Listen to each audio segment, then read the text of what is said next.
It is Thursday, April 23rd, and the MAGA purge of the Pentagon just hit high gear.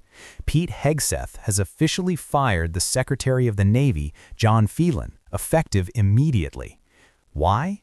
Because he wasn't building warships fast enough for the Golden Fleet. But that's not even the biggest story today.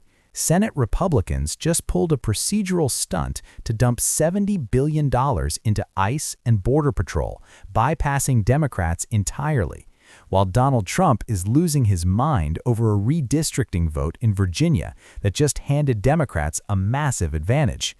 We have a lot to unpack. Let's ponder. Let's start with the chaos at the Pentagon. Pete Hegseth is not playing games. He just ousted Navy Secretary John Phelan. Now remember, Phelan was a Trump donor. He was on the team, but that didn't save him. Reports from the Wall Street Journal say Hegseth was furious that Phelan was dragging his feet on the so-called Golden Fleet. Hegseth wants a massive naval expansion yesterday, especially with the U.S. currently blockading Iranian ports. This isn't just one guy, folks. Look at the list. The Army Chief of Staff, the Chief of Naval Operations, the Coast Guard Commandant. All gone. They are clearing the deck for total loyalty. Hung Cao, a staunch MAGA ally, is now stepping in as acting secretary. The message is clear. If you aren't moving at warp speed for the administration's military goals, you're out. Meanwhile, on Capitol Hill, the DHS shutdown has hit 66 days. But Senate Republicans just found a cheat code. They used budget reconciliation, a move that only needs 50 votes, to pass a $70 billion funding bill for ICE and Border Patrol. Chuck Schumer is calling this a slush fund for rogue agencies, but Republicans are sprinting to get this to Trump's desk by June 1st. They aren't just funding the agencies for a year, they're trying to lock in this money for the next 3.5 years. They want to make ICE shutdown-proof for the rest of the term.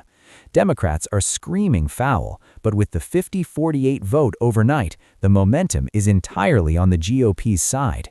And finally, we have to talk about Virginia. This is incredible.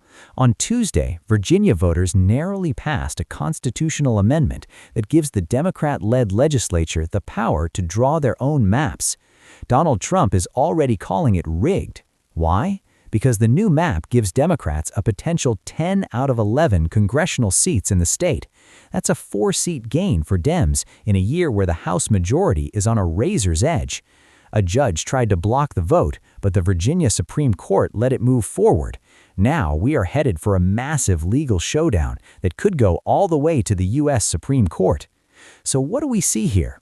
We see an administration firing anyone who isn't a true believer, a Senate GOP bypassing the normal budget process to fund a massive deportation force, and a legal war over whether states can draw maps that effectively wipe out the opposition. The guardrails are off, folks. This is the new normal in Washington. But what do you think? Is Hegseth right to fire the Navy Secretary during a blockade? Is the $70 billion bill a slush fund or a necessity? Let me know in the comments below.